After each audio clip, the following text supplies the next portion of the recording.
38. Páramo. Día 2. Desperté con el cuerpo dolorido, mientras el sol de la tarde me daba en la cara. Había caminado toda la noche hasta que el frío y el agotamiento me habían hecho parar. Tenía que mantenerme en movimiento y detenerme poco, si quería tener alguna posibilidad. Pero en aquella noche sin luna corría el riesgo de partirme una pierna, así que finalmente decidí dormir toda la mañana, hasta que pasasen las horas de más calor. Me había refugiado en el esqueleto de un autobús para dormir. Al principio dudé, pues temía que dentro de aquellos restos se ocultasen serpientes de cascabel, escorpiones o una docena de más de bichos, reales o imaginarios que saturaban mi sobrecarga de imaginación. Finalmente se impuso el sentido común. Había oído el aullido de coyotes muy cerca, y aquel era un riesgo real. No sabía si los coyotes atacaban a los humanos, pero no merecía la pena correr riesgos. Bebí un trago de agua mezclado con el medicamento y abrí una ración de emergencia. Intenté que Lúculo comiese algo, pero estaba demasiado débil para masticar. Contemplé preocupado al gato persa. Ya no quedaban dudas de que la herida del rabo se le estaba infectando. Si no encontraba antibióticos pronto, mi gato moriría. Pero sobre todo necesitaba un medio de transporte. Tras calcular el Cladoxpan que había consumido en 24 horas, me di cuenta de que mis reservas tan solo me durarían 5 días más. 6 estirándolo mucho, y si seguía a pie no llegaría a Gulpor hasta pasada 3 semanas, en el mejor de los casos. Salí de los restos del autobús y comencé a andar de nuevo. Me sentía curiosamente excitado y libre. Como al principio del apocalipsis, volví a estar solo y únicamente dependía de mí. Aquello hizo que el recuerdo de Lucía me asaltase como una punzada dolorosa. Quería a mi mujer con toda la fuerza de mi alma, pero en aquel instante su vida y la mía corrían por distintos caminos. Recé para que ella estuviese bien y sobre todo para poder volver a encontrarla en este mundo. Al cabo de 2 horas de marcha me detuve de golpe. A lo lejos, en medio de un chaparral de arbolillos enanos y sin hojas, se distinguía un pueblucho al lado de las vías. Mi corazón se aceleró. Saqué la pistola de la bolsa y comprobé el cargador. Antes de ajustármela al cinturón, saqué 2 balas y me las guardé en un bolsillo. Con un escalofrío, si todo iba mal, una de esas balas era para Lúculo y otra sería para mí. Al acercarme al pueblo, comencé a caminar con cautela. El pequeño andén de la estación del pueblo estaba cubierto de cuerpos sin vida, esqueletos y restos de ropa. Aquel debía de ser otro de los apeaderos donde los guardias de Grini se deshacían de su miserable carga humana. Con todos los sentidos alerta y pegado a una pared, caminé entre los restos. La estampa era muy parecida al lugar donde nos habían dejado a nosotros. Allí no quedaba nadie con vida. Me aventuré a caminar por la calle central del pueblo desierto. No debía de tener más de 20 casas, y desde todas las ventanas huecas las sombras del interior me contemplaban, oscuras y amenazantes. No se oía ni un solo ruido. Tan solo el chirriar de mis zapatos sobre la gravilla que cubría el asfalto guarteado. Un gemido a mi espalda me hizo volverme como una serpiente contra la vereta en restre. Bajé el cañón, temblando. Tan solo era un viejo cartel de Coca-Cola chirriando a merced del viento. Con todos los sentidos alerta entré en la única cafetería del pueblo. Los cristales de las ventanas, reducidos a astillas, crujieron bajo mis pies cuando accedí al interior en penumbra. Allí no había nadie. Sin perder de vista la puerta, me abrí paso entre las sillas rotas y las mesas volcadas hasta el interior de la barra. Comencé a abrir cajones con furia. Al cabo de 5 minutos me dejé caer desalentado. No había absolutamente nada que comer o beber allí dentro. Era de esperar. Los supervivientes de los sucesivos viajes habían saqueado hasta la última migaja de aquel pueblo. Cualquier cosa aprovechable que pudiese beber allí ya habría desaparecido hacía mucho tiempo. No me hacía falta revisar el resto del pueblo para adivinar que en todas las demás casas me encontraría con algo parecido. La mirada se detuvo en un montón de facturas y papeles que se apilaban debajo del fregadero. Más por curiosidad que por otra cosa, los saqué para echarles un vistazo. Era el papeleo habitual de un bar, pero en medio de todos ellos había un pequeño tesoro. Era un folleto cutre en una hoja fotocopiada de un rancho llamado Doble J. ¿Quieres sentirte como un auténtico cowboy? En Doble J te permitimos vivir la auténtica experiencia tejana. Paseos a caballo, marcado de reses. Disfruta de la mejor cocina Tex-Mex con nosotros. Doble J, nunca lo olvidarás. Al final había un número de teléfono y un mapa muy esquemático que llevaba Shertown, así se llamaba aquel pueblo fantasma, al rancho. Todo ello sobre un fondo más bien hortera de caballos al galope y vaqueros sonrientes apoyados en una cerca. Me preguntaba qué diablo se le habría pasado por la cabeza al dueño de aquel rancho para pensar que alguien querría viajar hasta aquel rincón perdido en el culo del mundo para vivir la auténtica experiencia tejana. Incluso antes del apocalipsis, Shertown era un lugar deprimente.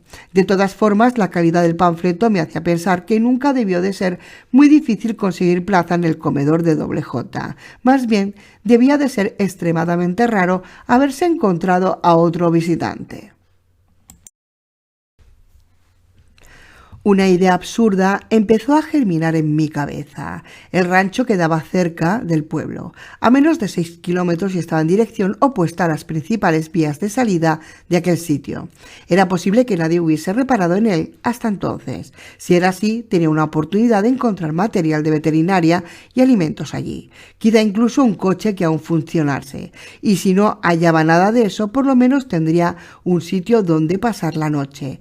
Por nada del mundo pensaba quedarme en Shertown a dormir. Aquel pueblo fantasma era como un cementerio al aire libre. Algo maligno circulaba por el aire. En aquel lugar solo quedaban desgracias y dolor. Mucho dolor. Podía sentirlo en todos mis huesos. Sin mirar atrás, comencé a caminar. Salí del pueblo y tras 10 minutos por la carretera me encontré un camino de tierra sin señales que se bifurcaba hacia el oeste. Miré el mapa para estar seguro. Era por allí, no cabía duda. El camino de tierra estaba cubierto de restos de vegetación y las malas hierbas lo habían obstruido casi por completo en algunos sitios. No se veía ni una sola huella, aparte de las dejadas por los coyotes. Daba la sensación de que nadie pasaba por allí desde hacía mucho tiempo. Caminé durante 1 hora por aquel camino polvoriento y jurando en arameo cada vez que me quedaba enganchado en un arbusto espinoso. Hubo un momento en el que incluso tuve que abrirme camino entre una masa tan densa de vegetación que no se veía al otro lado. Aquello hizo que mis esperanzas aumentasen. Si la pista de tierra estaba en ese estado tan lamentable, era de esperar que nadie hubiese visitado el rancho en mucho tiempo. Finalmente, al coronar una pequeña loma, tropecé con el rancho Doble J. Era un lugar miserable, con una casa de madera rodeada de vallas. Cerca de la casa había un enorme granero pintado de rojo y una construcción alargada y baja que supuse debían de ser las cuadras de los caballos. Aquel sitio nunca debía de haber tenido un aspecto muy saludable, pero en aquel instante resultaba realmente tétrico. Uno de los cercados situados al lado de la casa contenía los esqueletos blanqueados de medio centenar de cabezas de ganado, que se deshacían lentamente al sol. No hacía falta ser un adivino para intuir que aquellas pobres vacas habían muerto de hambre y de sed dentro del cercado cuando sus dueños dejaron de cuidar de ellas. Al pensar en eso, caí en la cuenta de algo. Los antiguos dueños tenían que estar en alguna parte. Puede que allí mismo. Con la vereta bien sujeta en mi mano derecha me fui acercando a los edificios. Al llegar al arco que cubría la entrada, apoyé en el suelo la mochila de fortuna y la cesta con el gato. Era mejor que entrase allí sin nada que me estorbase. El primer sitio que inspeccioné fueron los establos. Era una nave alargada y ordenada, con un largo pasillo central flanqueado por 2 docenas de boxes para caballos. La mitad estaban vacíos y en la otra mitad tan solo estaban los huesos de una docena de caballos. Las puertas metálicas estaban deformadas a golpes y algunas de ellas incluso tenían manchas de sangre. Los nobles brutos habían tratado de abrirse camino al exterior cuando enloquecieron de hambre y de sed, pero no habían podido salir de allí. Por lo demás, aquel sitio estaba vacío. Al salir me fijé en una pequeña nevera situada al lado de la pared. La abrí sin grandes expectativas. Casi me caí de culo a causa de la sorpresa cuando una refrescante ola de aire frío me golpeó la cara y me bañó en una suave luz blanquecina. La nevera aún funcionaba. El rancho aún tenía corriente eléctrica. Por un instante me quedé inmóvil, extasiado con aquel chorro de aire fresco. Tardé un rato en descubrir cómo diablos era posible que aquel pequeño milagro. El techo del establo estaba cubierto de paneles solares que alimentaban un generador oculto en alguna parte.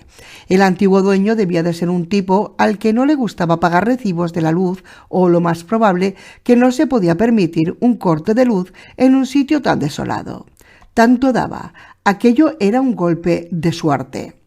Dentro de la nevera se alineaban ordenados un montón de pequeños botes de medicamentos para animales. Rebusqué apresuradamente hasta que encontré un estante cubierto de antibióticos. Eran para caballos y vacas, así que no estaban pensados para gatos. Dudé. Por un instante, una dosis demasiado fuerte podía matar al lúculo y por otro lado no sabía si sería incompatible. No tenía demasiadas opciones, así que me metí un puñado de aquellos frascos en el bolsillo y media docena de agujas hipodérmicas que encontré en un cajón. Tras echar un último vistazo, salí del establo y me encontré entonces al primer no muerto. Era un hombre joven, de unos 20 y poco años. Vestía un peto de drill y una camisa de cuadros rojos y negros. En el cuello llevaba anudado un pañuelo descolorido. El no muerto se tambaleaba al andar y, atraído por mi presencia, acababa de doblar la esquina de la casa en mi dirección.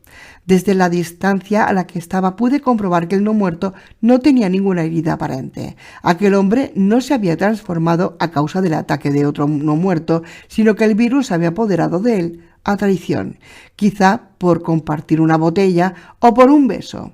Eso era relativamente bueno. La mala noticia era que el no muerto, al verme, soltó un gemido apagado y comenzó a caminar rápidamente en mi dirección. Con calma dejé que fuese acercando, para no fallar el disparo. De repente mi mirada se detuvo en un hacha apoyada al lado de la puerta. Tras un breve titubeo bajé la vereta y sujeté el hacha con las dos manos. Era pesada y muy larga y el filo estaba algo embotado, pero aún así tenía un aspecto temible. Sería mucho menos ruidosa que la pistola. Bien pensado, abogado. Cuando el no muerto estuvo a menos de 3 metros, levanté el hacha sobre mi cabeza. Solo entonces me di cuenta de que si fallaba el primer golpe, no tendría una segunda oportunidad. Quizá no dispararle no había sido tan buena idea, después de todo, pero no tuve mucho más tiempo para dudar. El no muerto se abalanzó sobre mí con un gruñido. Cuando sus dedos casi me tocaban, dejé caer el hacha sobre su cabeza con todas mis fuerzas. El filo se clavó en medio de su cara con un chasquido apagado, frenándolo en seco. Apoyé un pie en su pecho y de un tirón arranqué el hacha, que salió con un chup acuoso que me puso los pelos de punta. A causa del impulso, el no muerto cayó de espaldas sobre el polvo y se quedó allí, como una tortuga a la que le dieran la vuelta. Aprovechando la oportunidad, descargué un segundo hachazo. Esta vez, la hoja del hacha penetró profundamente en su cráneo y le destrozó el cerebro. El no muerto pataleó un par de veces y se quedó definitivamente inmóvil. Jadeé tratando de recuperar el resuello. Tuve que hacer 3 intentos antes de poder sacar el hacha de su cabeza, pero finalmente lo logré. Con el filo ensangrentado del hacha por delante, comencé a caminar hacia la casa. Parecía un psicópata enloquecido. Abrí la puerta con cuidado y me asomé al interior. Estaba claro que el propietario nunca había sido un dechado de orden. 2 años de abandono habían cubierto todos los muebles de una fina capa de polvo del desierto. Sin embargo, en medio del suelo polvoriento se distinguían perfectamente un par de huellas titubeantes. Con la sangre palpitando, seguí las huellas hasta la cocina. Al final del rastro, justo a una chimenea, el cuerpo de una no muerta se reanimó al oírme llegar. La mujer se lanzó sobre mí, pero tropezó con un pequeño escabel tirado en el suelo y cayó desmadejada. Sin dudarlo ni un minuto, la golpeé con el hacha una y otra vez hasta que su cabeza se transformó en una masa informe de hueso, carne y sesos. Me dejé caer sobre un sofá, levantando una nube de polvo, con toda la tranquilidad del mundo. Cogí un paquete de Marlboro arrugado que estaba tirado por allí y me encendí un cigarrillo. Estaba asombrado de mí mismo. Me había llevado por delante a 2 monstruos en menos de 5 minutos y ni siquiera se me había acelerado el pulso. Un tiempo atrás aquello habría sido impensable. ¡Qué curioso! La sangre de la no muerta se abría paso entre la arenilla del suelo, creando extraños meandros a medida que se extendía. Cuando la sangre llegó hasta mi zapato, se dividió en 2 ramales que se perdieron debajo del sofá. Tiré el cigarrillo al suelo después de darle 2 caladas. De repente se me habían ido las ganas de fumar. Recorrí toda la casa sin encontrar a nadie más. En el sótano, sin embargo, me llevé una maravillosa sorpresa.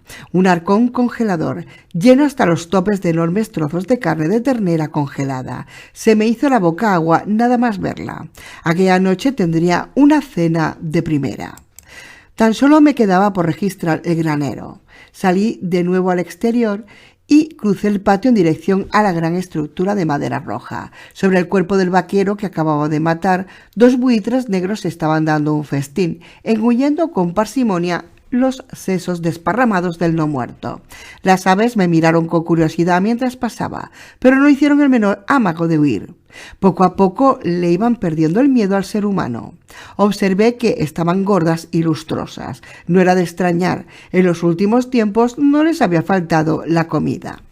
La puerta del granero estaba cerrada por fuera con un grueso candado. Maldije por lo bajo. La llave podía estar en cualquier parte y no tenía ni tiempo ni ganas de buscarla. Desenfundé la vereta y apunté al candado. El disparo sonó como un estruendo y los buitres asustados levantaron vuelo, aleteando malhumorados. El disparo tenía que haberse oído muy lejos, pero no me importaba. No había nadie, ni siquiera no muertos, en muchos kilómetros a la redonda.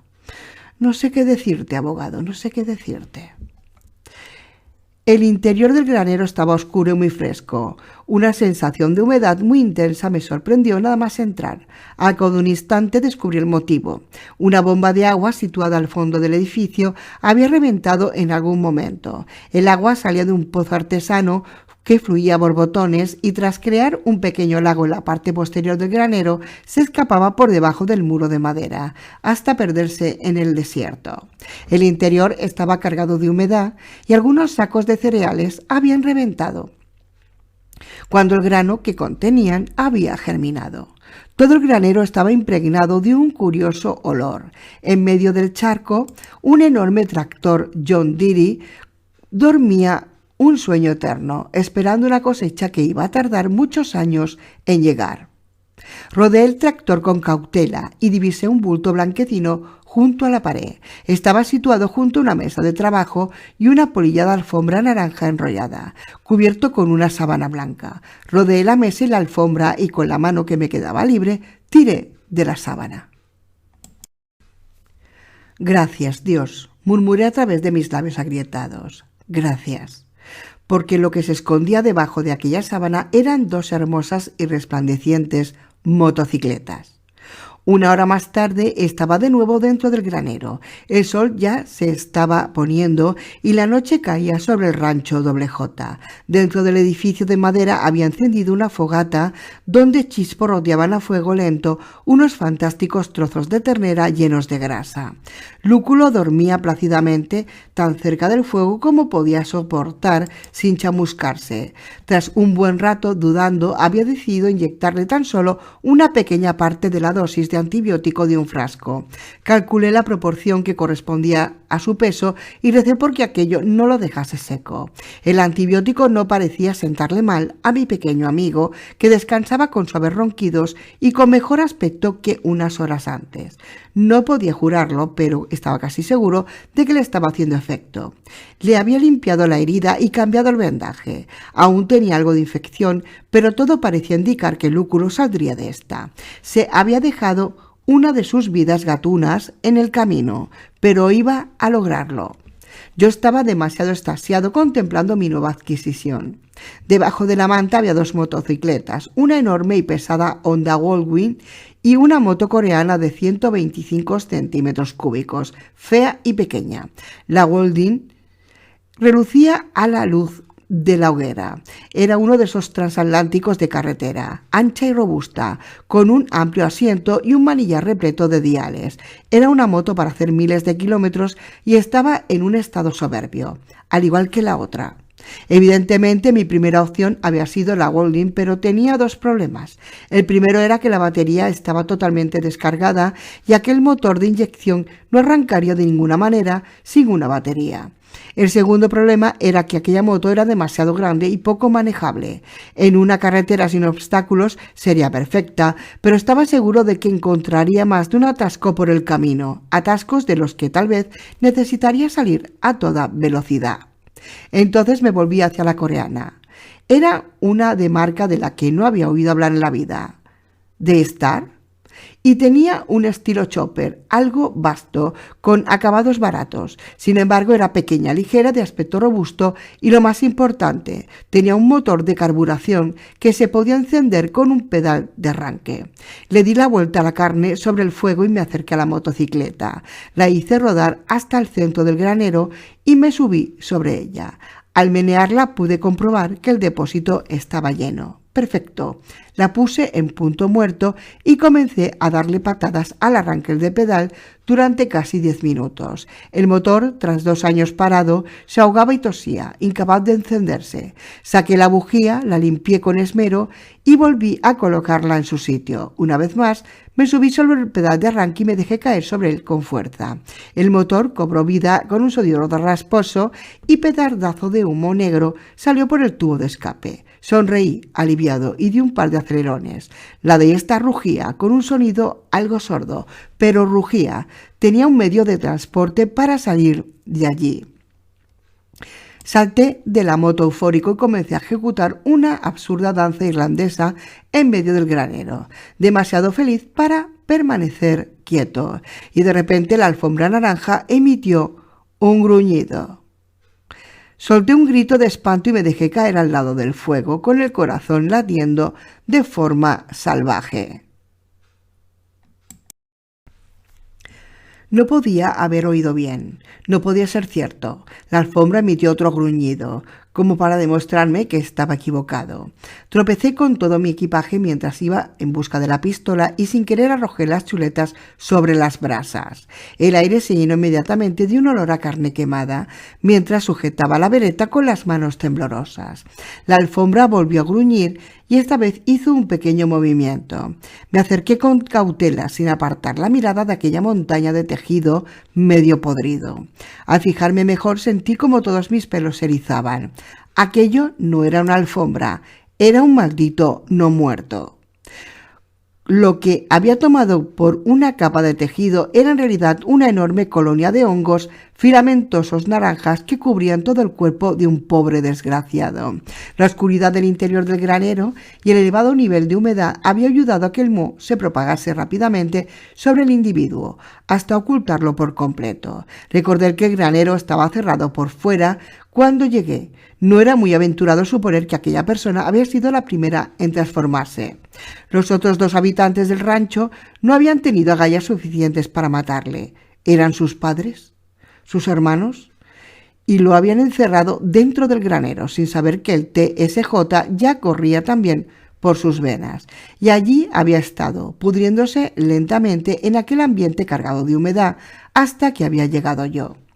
Me pregunté por qué no se movía. Paso a paso me fui acercando con cautela, preparado ante cualquier movimiento imprevisto. Cuando estaba casi a su lado, pude ver que el hongo había devorado la mayor parte de la masa muscular del hombre-mujer. Es imposible decirlo. Individuo. Por eso no se movía. No podía levantarse ni mover los restos de músculo que le quedaban. Tan solo era un esqueleto, apenas cubierto por los restos de carne que el hongo no había devorado todavía, envuelto en un espeso pulmón de filamentos naranjas. Sin embargo, su cerebro, bien protegido dentro del cráneo, aguantaba hasta el final, aunque suponía que tampoco debía quedarle mucho. Era horrible. No me podía imaginar una agonía peor. Me senté muy despacio, sin apartar la mirada de aquella ruina humana, y en el sitio donde tendría que haber estado la cabeza, un bulto se movía siguiendo mis movimientos. Los ojos habían desaparecido hacía mucho tiempo y sospechaba que todo el oído interno, cálido y húmedo, también, pero aún así aquel seguía sintiendo de alguna manera que estaba a su lado, muy cerca. Era escalofriante y repulsivo a partes iguales. Medité sobre aquel asunto durante un rato, valorando sus implicaciones. Era tan asombroso que resultaba casi increíble. Descartando que fuese un caso especial, si los hongos se habían tragado a aquel no muerto hasta casi destruirlo, era de suponer que todos los demás tendrían que seguir su mismo destino tarde o temprano, al menos los que estaban en zonas húmedas y con temperaturas templadas, donde los hongos podían crecer con facilidad. Los alrededores de Gulport, pegados al mar, eran un lugar idóneo. Lamenté no haber tenido tiempo para poder hablar con algún ilota y preguntarle qué era lo que se estaban concentrando en el exterior. Me apostaría lo que me quedaba de Cladoxpan a que, por los alrededores de la ciudad de Grini, muchos no muertos estaban adquiriendo un aspecto similar. Eso me llevó a pensar en mi casa, en Galicia, un sitio húmedo y lluvioso, como casi toda la costa atlántica, verde como Irlanda y mojado 3 cada 4 días. Habían pasado 2 años desde que habían salido de allí. Me preguntaba si allí los no muertos estarían igual. Sin darme cuenta comencé a sollozar, invadido por la nostalgia. Me sentía solo y muy lejos de cualquier sitio al que pudiese llamar hogar. Toda la euforia que me inundaba apenas un minuto antes se había evaporado por completo. Oí un débil maullido. Lúculo asomó su cabecita desde dentro de la cesta y se las apañó para salir a tropezones. Resultaba descorazonador ver a un gato tan ágil tambalearse como un anciano. Con andares temblorosos se acercó hasta mi regazo. Haciendo un esfuerzo se subió a mis piernas y se ahubilló de nuevo sobre mí, ronroneando. Entonces rompí a llorar sin freno. Jodido gato. De alguna manera se había dado cuenta de lo que lo necesitaba. De allí en adelante, cada vez que me preguntase por qué lo arrastraba conmigo a través de medio mundo, me acordaría de aquel momento. Pasé el resto de la noche en un duermevela ligero. Antes de acostarme, al lado de los rescoldos de la hoguera, decapité de un hachazo al no muerto, convertido en pelusa, y aplasté su cabeza. Aunque no era un peligro para nadie, no podía dejarlo tirado de aquella manera. No era justo para él. Me arrebujé en unas mantas de caballo y traté de conciliar el sueño. El día siguiente sería muy largo y muy duro, pero me acercaría inexorablemente hasta Gulport, donde me esperaba mi gente y mi venganza. 39. Páramo, día 3. A la mañana siguiente salí muy temprano. No podía arriesgarme a circular de noche con una moto, no en las condiciones en las que se encontraban las carreteras. Era una invitación a un accidente rápido, absurdo y posiblemente mortal. Recorrería el camino hasta las horas de más calor del mediodía, en las que haría una pausa. Después continuaría hasta que cayese la noche. La Daystar pesaba un montón para ser una moto pequeña, aunque a los pocos kilómetros demostró ser una excelente elección. Tenía suficiente brío para sacarme de un atolladero y era muy manejable. Además, su mecánica sencilla pero robusta me garantizaba que sería poco probable sufrir una avería de motor. La moto petardeaba alegremente mientras cogía velocidad por la pista de arena camino de la calzada principal. Tenía dos opciones, o bien seguir la vía del tren o bien seguir la red de carreteras secundarias que tenía dibujada en el mapa. Hasta aquel momento la vía férrea había sido mi hilo conductor, pero en aquel mapa se veía trazada una inmensa curva hacia el norte antes de volver de nuevo hacia el sudeste, donde estaba mi destino. Y no solo eso, sino que además pasaba peligrosamente cerca de algunos núcleos de población muy grandes, atravesando algunos de ellos, lo que no era un problema para una locomotora de varios cientos de toneladas convenientemente reforzada. Era un obstáculo insalvable para un tipo en una motocicleta que llevaba parada más de 2 años. No podía pasar por aquellos lugares ni loco. La moto me permitiría esquivar no muertos solitarios, incluso pequeños grupos, pero en medio de una multitud estaría muerto antes de 10 minutos. Bastaría con que uno de ellos se cruzase en medio de mi camino para que me fuese al suelo. Después estaría listo.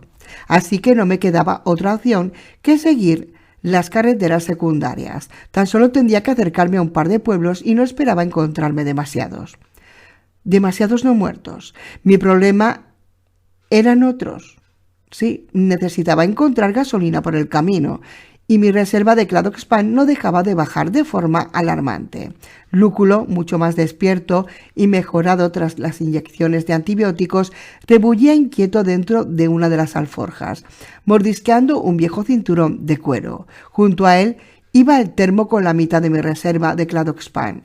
En la otra alforja iba el resto, dentro de una botella de whisky que había vaciado, junto con el agua y el resto de mis provisiones. Era más prudente repartir el remedio entre 2 recipientes que llevarlo en uno solo. Si perdía uno de ellos por algún motivo, siempre me quedaría el otro de reserva. Me pasé toda la mañana de aquel día circulando por una carretera vacía y cubierta de maleza y de tierra. De vez en cuando encontraba algún coche abandonado en la cuneta o alguna figura solitaria tambaleándose a lo lejos. Cuando oía el motor de la motocicleta volvían sobre sus pasos en dirección a la calzada, pero cuando llegaban yo ya me había ido. No podía detenerme ni bajar el ritmo, si no quería verme sorprendido por un no muerto errante en el momento menos esperado. No me importaba. Lo único que quería era hacer kilómetros, más kilómetros. Woolport me atraía como un imán a un trozo de hierro.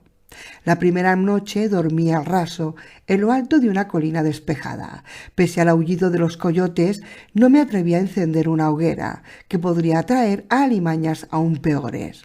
Y no pensaba solo en los no muertos. En el camino había visto cada vez más señales del paso reciente de humanos, rodadas sobre el polvo de la calzada, restos de hogueras, montones de relucientes casquillos de cobre. Incluso en un cruce había encontrado las huellas del paso reciente de una enorme caravana de vehículos pesados.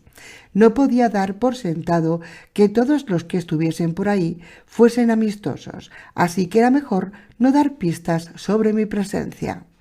Para estar más seguro, até a Lúculo a mi muñeca con un cordón y me eché a dormir.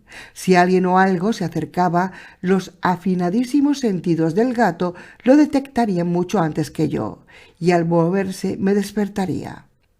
2 horas después de echarme a dormir, comprobé que mis preocupaciones habían sido acertadas. Una manada de perros asilvestrados se acercó husmeando al pie de la colina. Formaban una mezcla variopinta de mestizos, golden retriever e incluso un enorme y amenazador pitbull. Cuando llegaron, Lúculo comenzó a bufar, furioso, y yo me levanté con la pistola en la mano. Al principio di unos cuantos gritos y se me quedaron mirando, supongo que algo estupefactos de encontrarse con un humano solitario en medio de la nada. Tuve que lanzarles un buen puñado de piedras para convencerles de que se marchasen. Finalmente debieron de pensar que era un bocado demasiado peligroso y se alejaron siguiendo al pitbull. Solo entonces respiré aliviado, pero no volví a dormir tranquilo en lo que quedaba de noche. Y a la mañana siguiente lo pagué muy caro. 40. En algún punto en el interior del Mississippi. Día 4. Iba a conseguirlo. Estaba a menos de 50 kilómetros de Gulfport. El sol ya se estaba poniendo, pero me sentía exultante. En 2 días de viaje había hecho casi 400 kilómetros. Dadas las circunstancias, era un récord admirable. Haber escogido las carreteras secundarias se había revelado todo un acierto. Cuando aquella misma mañana había pasado junto al cartel que me indicaba que estaba entrando en el estado de Mississippi, casi ni me lo creí. A medida que me iba acercando al estado del Gran Río, la densidad de población había ido aumentando. Cada vez me resultaba más complicado rodear pueblos y pequeñas ciudades, y en muchos casos no me había quedado más remedio que atravesarlos a toda velocidad, jugándome el pellejo al meterme entre unas casas sin saber si había salida al otro lado. Sin embargo, estaba resultando fácil, demasiado fácil incluso. En pueblos que tendrían que haber estado plagados de no muertos, tan solo me encontraba 1 o 2 docenas de ellos y los esquivaba fácilmente con la moto, mientras culebreaba entre los restos destruidos de la civilización. A medida que me iba acercando a la costa y aumentaba la humedad del ambiente, los hongos eran visibles en todos y cada uno de esos pobres diablos. No había ni un solo no muerto que no estuviese infestado en una u otra manera. Algunos únicamente tenían cubierta la cara o las heridas, otros eran como un tapiz con patas y muchos, muchísimos, estaban tan consumidos que se movían de manera estrambótica o simplemente se arrastraban, incapaces de mover las piernas. Los más lamentables eran aquellos a los que las cepas de hongos les estaban colonizando la masa cerebral, ya que se movían de una manera errática y descompasada, como un robot al que le empezase a fallar la programación. Y por todas partes, cientos, miles de montañas de huesos cubiertos por una capa de pelusa naranja, verde o violeta que marcaba el lugar donde un no muerto había caído aplastado por su propio peso. Me di cuenta con un escalofrío de que aquel viaje había sido imposible tan solo unos meses antes. La plaga se estaba desmoronando lentamente, devorada por uno de los seres vivos más primitivos y antiguos de toda la creación. En pocos años el mundo volvería a ser un lugar habitable para los supervivientes, una vez más, y al pensar en eso la rabia se redoblaba en mi interior. No quería morir, no tan cerca del final. De vez en cuando atravesaba poblaciones incendiadas hasta los cimientos y en una ocasión incluso atravesé un pueblo totalmente abandonado, tan vacío que parecía el decorado de una película que se hubiesen olvidado de grabar. Pero no me detuve en ningún momento, salvo cuando paré durante 10 minutos para rellenar el depósito de mi moto con el combustible de un monovolumen volcado en un arcén. El tiempo volaba. Hasta aquel momento había sido capaz de mantener al TSJ a raya, con beber un buen trago de Cladoxpan cada 2 horas, más o menos.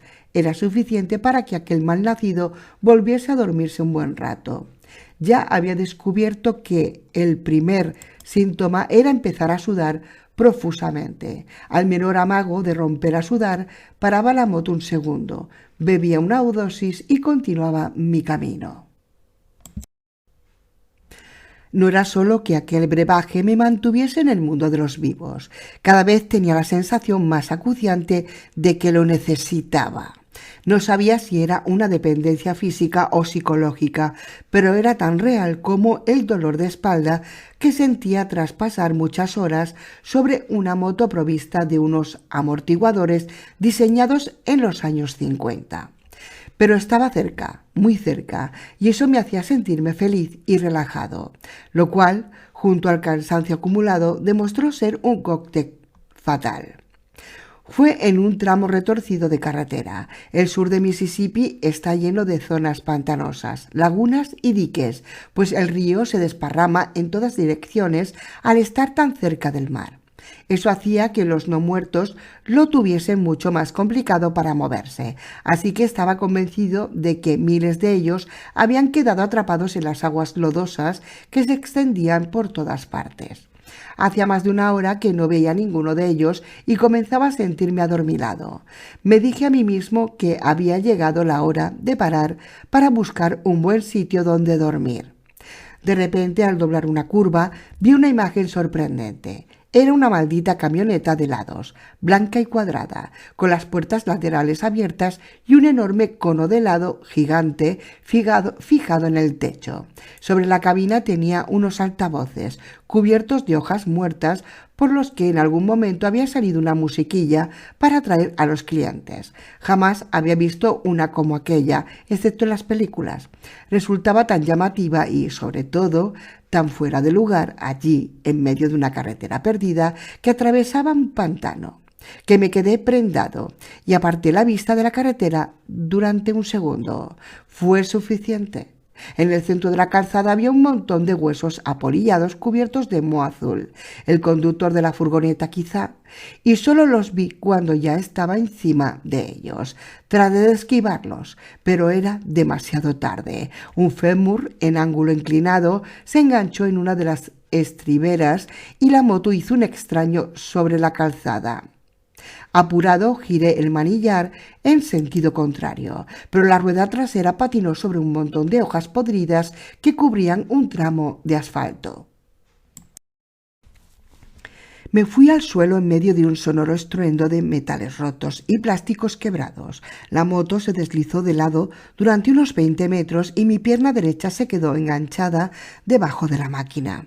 Afortunadamente, la defensa lateral de acero no se dobló, porque de lo contrario toda mi pierna hubiese quedado reducida a un puré sanguinoliento mezclado con gravilla al arrastrarse sobre el asfalto. Sin embargo, sentí un latigazo de dolor intenso en el tobillo antes de salir despedido contra una maraña de arbustos.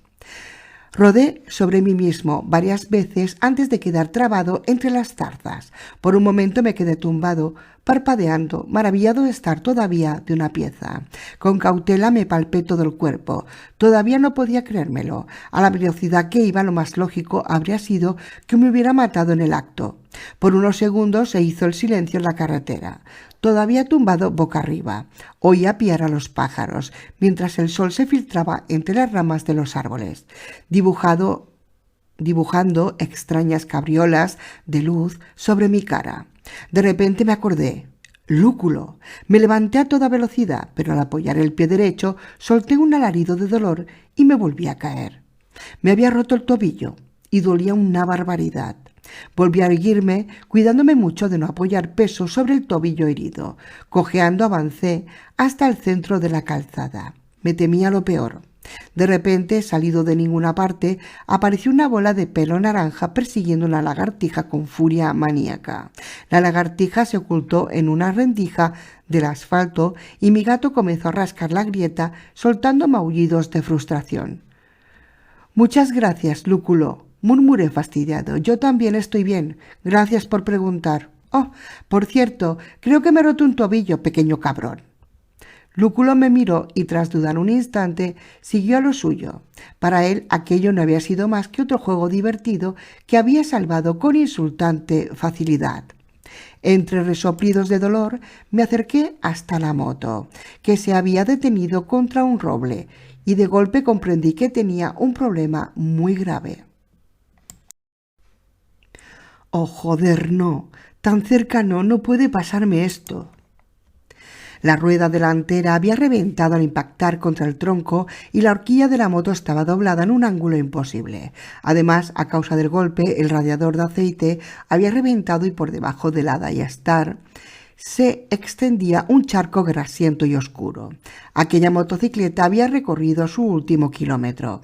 Además, había caído sobre su costado derecho y la alforja de aquel lado estaba totalmente aplastada. De golpe recordé que esa era la alforja donde guardaba mis suministros. y la mitad de mis reservas de Cladoxpan. Con el corazón en un puño traté de levantar la moto. Eso ya era bastante difícil en condiciones normales, pero mucho más cuando no podía apoyar uno de mis pies. Finalmente, usando una rama de roble como palanca, pude levantarla lo suficiente para sacar la maltrecha alforja de debajo de la máquina. Al abrirla noté un olor dulzón que me era familiar. La botella de cristal donde guardaba la mitad del brebaje se había roto y todo el Cladoxpan que contenía se había derramado por el suelo. Me dejé caer contra el roble, desolado. La situación no podía ser peor.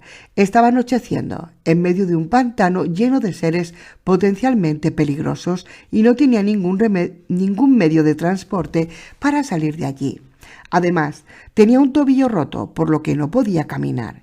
Y por si no fuera suficiente, mi reserva del producto que evitaba que me convirtiese en un no muerto acababa de quedar reducida a la mitad. Y todo eso ya estaba a punto de llegar.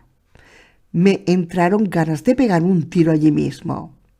Pasó una hora y se hizo de noche. Tras un buen rato de autocompasión, me levanté a trompicones. Tenía que seguir adelante como fuese. Nadie iba a venir a rescatarme. Con el cuchillo corté una rama baja del roble para fabricarme una muleta. Estuve dándole forma un rato, mientras Lúculo se divertía tratando de atrapar las astillas de madera que se iban desprendiendo. Al acabar, la miré con ojo crítico. Era sin duda la muleta más fea de la historia, pero tendría que servir. No podía cargar demasiado peso en aquel estado, así que decidí dejar toda mi reserva de agua. Estaba rodeado de canales y estanques por todas partes, así que ya no me haría falta. Metí en la alforja la reserva de comida, la pistola, la brújula y el medio litro de Cladoxpan que me quedaba. Me colgué la alforja al cuello y até a Lúculo con una correa a mi cintura. Mi pequeño amigo tendría que andar conmigo el resto del camino. Una vez que estuve listo, me eché a caminar. A las 2 horas me detuve, totalmente agotado. Aquello iba a resultar mucho más difícil de lo que había pensado. No había recorrido más que 1,5 kilómetros desde el lugar del accidente y el pantano seguía rodeándome por todas partes. A ese ritmo no llegaría antes de un mes. Era ridículo pensar aquello, porque con el Cladoxpan que me quedaba no seguiría vivo después de 24 horas. Desalentado me dejé caer en un claro al costado de la carretera. Con cuidado encendí una pequeña hoguera y me comí la última ración de emergencia que me quedaba. El fuego mantendría alejadas a las alimañas del pantano y si atraía algún ser vivo, bueno, por muy hostil que fuese, siempre sería mejor que reventar allí solo. Súbitamente comprendí que iba a morir, y descubrirlo hizo que el resto de la noche fuese mucho más larga y amarga de lo que hubiese querido. Finalmente, agotado, desmoralizado y sin fuerzas, me quedé dormido al lado de la hoguera. Todo había acabado. 41. Pantano de Old Bowie, Mississippi. Día 5. A la mañana siguiente me despertaron los lametazos de Lúculo en la cara.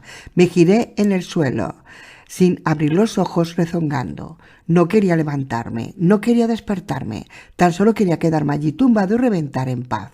Cuando llegase el momento me metería una bala en la cabeza y todo se acabaría. No podía hacer nada más. Lúculo insistió de nuevo. Su enorme lengua me cubrió todo el moflete, desde la barbilla hasta las cejas, y me dejó impregnado de babas. Un nuevo lametazo se me metió dentro de las fosas nasales y me empapó toda la cara, mientras sus belfos resoplaban en mi pelo.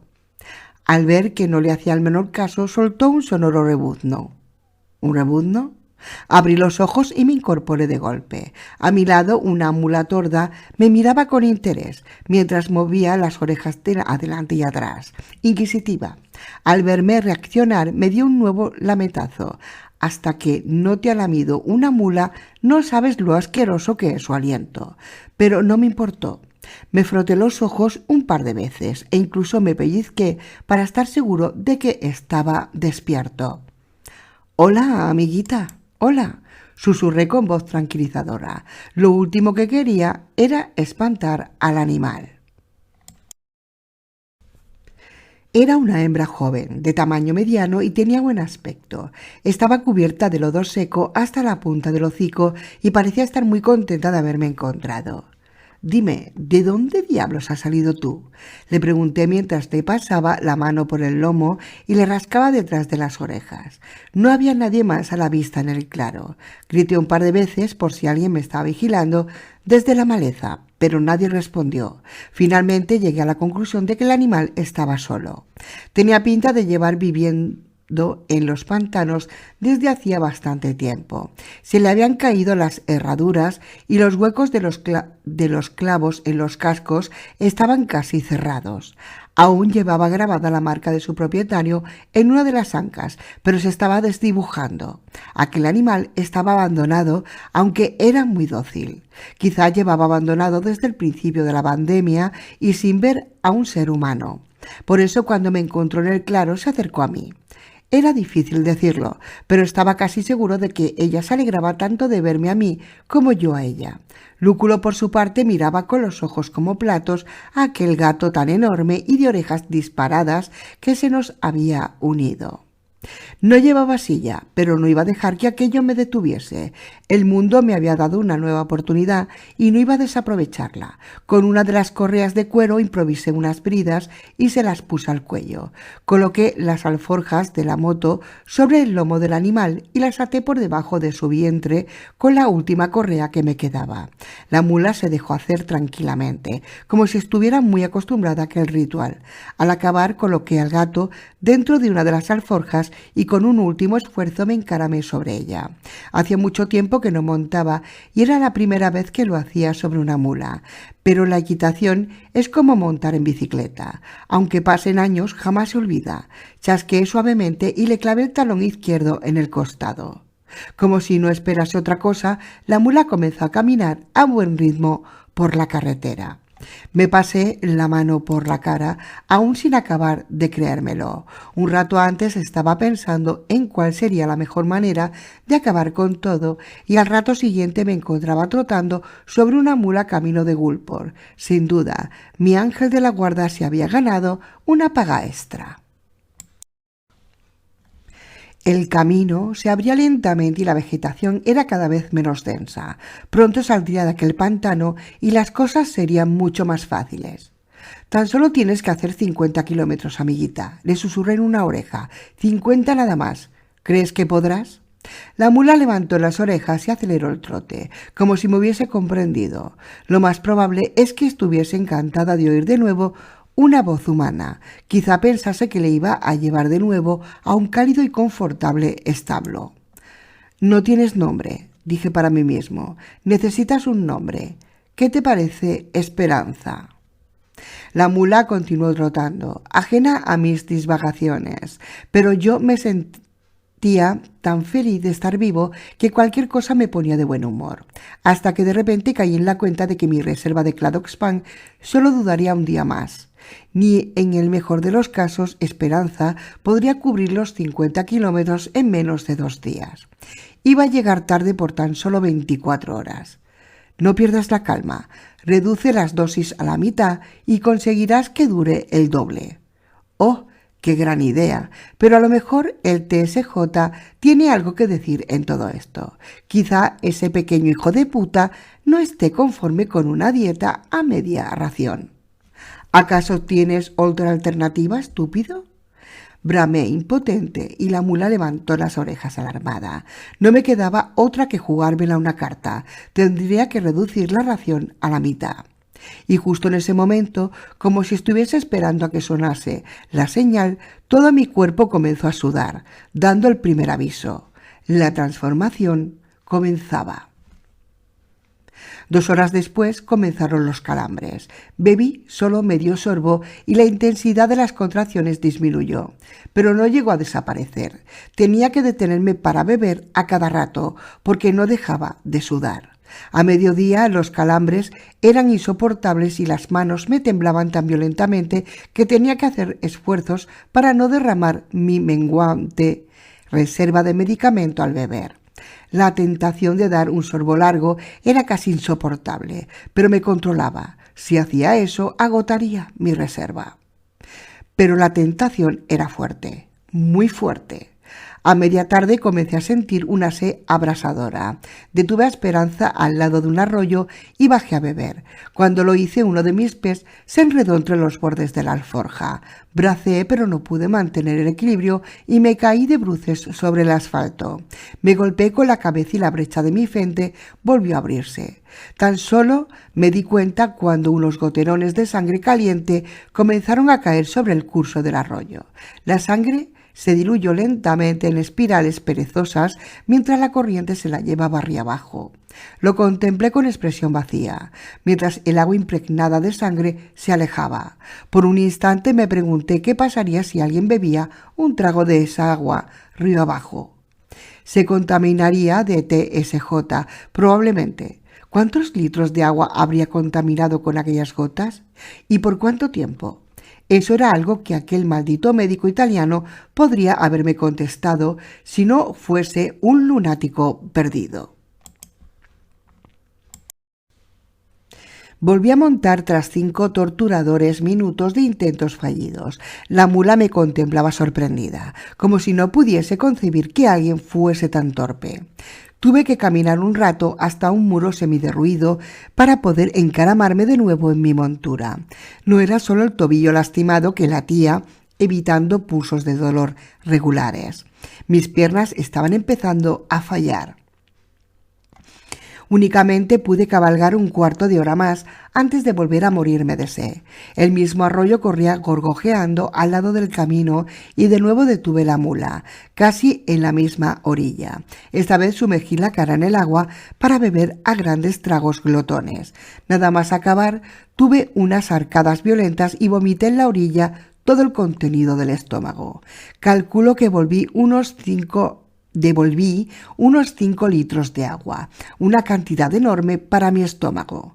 Volví a meter la cabeza en el río y bebí con más moderación, tratando de rehidratarme más que de combatir la sed. Aquel deseo era antinatural y no se apagaba bebiendo, al menos no bebiendo agua. Apoyé mi mano en el frasco del Cladoxpan y lo destapé. Cuando ya lo tenía casi tocando mis labios, en un último rapto de control, conseguí volver a taparlo y colocarlo en mi cintura. Fue, con diferencia, una de las cosas que más trabajo me había costado en la vida. No sé cuánto tiempo pasó después. La mula caminaba a paso tranquilo por la carretera que llevaba a Gulport, sorteando con naturalidad los restos vehículos abandonados. Afortunadamente, estábamos cruzando una zona deshabitada y no había ni un solo muerto a la vista. No sé qué habría pasado si se hubiese presentado alguno. O mejor dicho, sí que sé lo que habría pasado. A duras penas podía mantenerme sobre la montura sin caerme. Tienes que sujetarte bien, me repetí a mí mismo. No puedes caerte, no puedes caerte, no puedes caerte. Sí que puedes, me dijo Greenie alegremente mientras desenvolvía un polo y lo chupaba con frucción. Tan solo tienes que relajarte y soltar las riendas. Después todo será mucho más fácil. Volví la cabeza, confundido. El reverendo caminaba a mi lado, con su Biblia debajo del brazo y el helado sujeto en la otra. El polo era de un color carmesí oscuro y cada vez que Greenie lo chupaba, dejaba un rastro oscuro en sus labios que parecía sangre. «¿Qué haces aquí?», murmuré entre mis labios agrietados. «La pregunta es ¿qué haces tú aquí?», replicó el reverendo, lamiendo de forma lasciva los restos de helado de su boca. Al hacerlo pude ver sus encías podridas en las que rebullían un montón de gusanos blancos. «Ya deberías estar muerto, lo sabes, ¿verdad?». «Creo que quiere vengarse, reverendo», dijo una voz al otro lado de mi montura. Volví la cabeza y parpadeé. A mi costado izquierdo caminaba Graves, con una mochila a su espalda de la que iba sacando gatos callejeros. Con su cuchillo los abría por la mitad, les sacaba las tripas y a continuación se las metía en la boca de forma golosa. Quiere llegar a Gulport para matarnos, pero no sabe que ya está muerto. «No estoy muerto», protesté débilmente. Me di cuenta, asustado, de que arrastraba las palabras. «Y vosotros no estáis aquí. Esto es una maldita alucinación». «Oh, claro que estamos», replicó Greenie desde el otro lado. Al volver la cabeza en su dirección, comprobé que el reverendo se había transformado en Ushakov, el capitán ruso del Zarekivis. «Nosotros también estamos muertos, ¿sabes? Estamos todos muertos por tu culpa». «Y tú vas a reunirte con nosotros dentro de muy poco», intervino Graves. Ya no estaba destripando gatos, sino que usaba su cuchillo para sacarse pedacitos de sus propias tripas que se llevaba a la boca para masticarlas con deleite. «¿Quieres un poco?». Mis tripas rugieron y mi boca se llenó de saliva. Aquella carne humana, caliente y sanguinolienta, tenía un aspecto tan apetitoso. Estiré la mano hacia él, pero Graves apartó el trozo que me ofrecía con un gesto burlón y meneó su dedo índice delante de mi rostro, como un metrónomo. No, dijo. «Si quieres un poco, tendrás que capturar la tuya. Eso es lo que hacemos todos». «Eso es lo que hacemos todos», gritaron en coro Greenie y Ushakov. Junto a ellos caminaba el marinero que había querido violar a Lucía en Canarias, pero estaba tan cubierto de moho de colores que casi no se podía adivinar su forma. El hongo ya había devorado su lengua y no podía hablar, pero sus gestos eran inconfundibles. El tipo meneaba la pelvis de forma grosera, mientras que con una mano sujetaba un trozo de carne humana que se llevaba a la boca y lo masticaba con frenesí. Cada vez que mordía, un par de piezas dentales se le desprendían y quedaban tiradas sobre la arena del camino como pequeñas perlas empapadas en sangre. «¡Idos al infierno!», maldije con voz pastosa. «¡Idos al infierno! ¡Infierno, infierno!». «¿Y dónde crees que estás?», susurró Greenie en mi oído. Estaba montado sobre la mula y me cogía de forma cariñosa por la cintura, como si fuésemos amantes, mientras sostenía su Biblia delante de mis ojos. «Mira lo que pone en el libro y arrepiéntete de tus pecados. Estás muerto». «No», rugí y le propiné un codazo, pero mi brazo atravesó el aire, porque Greenie ya había desaparecido junto con todos los demás. Temblando de pánico y de algo más, desenrosqué la botella de Cladox-Pan para darle un trago. La incliné sobre mi boca, pero no salió ni una sola gota. La botella estaba vacía. Me quedé mirándola, como si en vez de un termo de metal sostuviese en mi mano el brazo de un alienígena. Estaba vacía. No me lo podía creer. Levanté la cabeza y observé la posición del sol. El astro ya tenía un color anaranjado y comenzaba a ponerse. Era mucho más tarde de lo que yo pensaba. Había perdido por completo la noción del tiempo. Es el final. Ahora sí que es el jodido final. Con dedos torpes comencé a pelearme con los cierres de la alforja para sacar la pistola. Tenía que hacerlo, mientras aún tuviese un ápice de control sobre mí mismo. Un gruñido sonó desde dentro de la alforja y me detuve. Era Lúculo y sonaba aterrorizado. El gato estaba muerto de miedo. Me temía a mí, o más bien aquello en lo que me estaba convirtiendo. Mi mano estaba cubierta de una fila tela de arañas de vena. Aún no habían reventado, pero de dentro de muy poco comenzarían a estallar. De repente me acordé de que la pistola estaba sujeta en el cinturón. Con un gesto torpe me giré y le saqué de su funda. Mi mirada era turbia y no podía ver bien. La levanté a la altura de mis ojos para comprobar la posición del seguro. 2 disparos, primero el gato y después tú, rápido y limpio. La mula dio un saltito para sortear una bicicleta aplastada en medio de la calzada y la pistola salió despedida de mis manos. «¡No!», gruñí retorciendo los labios, pero era incapaz de hacer nada más. Las riendas colgaban del cuello de Esperanza, oscilante, y no podía detener al animal. Mis músculos se contraían en una especie de baile de San Vito macabro y yo había perdido el control de mi cuerpo, así que continuamos la marcha, mientras la bereta se quedaba tirada en medio del camino con su cañón negro pavonado reflejado los últimos rayos del atardecer. Había fallado. Les había fallado a todos. No había sido capaz de salvarme ni a mí, ni de salvarlos a ellos. A Lúculo, que se debatía enfurecido dentro de una alforja cerrada a cal y canto, tratando de escapar. A Víctor, que siempre había actuado de manera fiel y leal, jugándose la vida por mí. A Lucía. A Lucía. Lucía. Lucía. Lexía. Lucía. Y entonces una enorme ola negra comenzó a precipitarse sobre mí como un maremoto de inconsciencia, anegando todos mis sentidos. Y la oscuridad llegó.